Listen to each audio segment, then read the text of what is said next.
પ્રભુને વ્રજની યાદ આવી છે અને આ વખતે ઉદ્ધવજી આવીને ઊભા છે. ઉદ્ધવજીએ પૂછ્યું છે, પ્રભુ શું કરો છો? અને ભગવાને છાનામાના આંસુ લૂછ્યા છે અને ઉદ્ધવજીની તરફ મોઢું કર્યું છે. અને આ તો ઉદ્ધવ એવા છે, કહેવાય છે કે ઉદ્ધવ એટલે એ વ્યક્તિ છે કે બીજા કૃષ્ણ.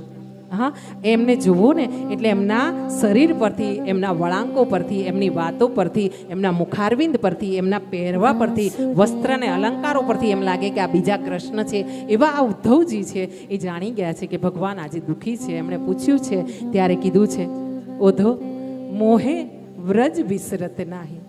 હું મારા વ્રજને હું ભૂલી નથી શકતો.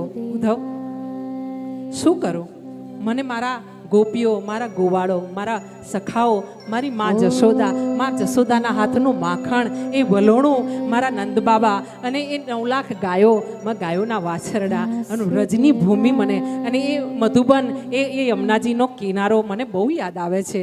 મારાથી સહન નથી થતું. હું ભલે મથુરામાં રાજા તરીકે રહેતો હોઉં, તમે મને અછોવાના કરતા હોવ, હા, મને અહીંયા તમે ગમે તેવું સારું માખણ લાવીને ખવડાવતા હો, પણ ઉદ્ધવ મારાથી વ્રજ નથી વિસરાતું. શું કરું?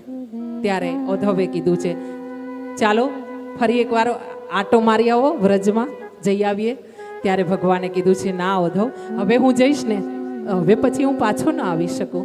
આમ ભગવાને આ ગોપીઓની માયાને પોતાને વશ થઈ ગયા છે, ગોપીઓને વશ થઈ ગયા છે ભગવાન. એ ભગવાન ગોપીઓથી દૂર થવા માટે પ્રયત્ન કરી રહ્યા છે, પણ નથી થઈ રહ્યું.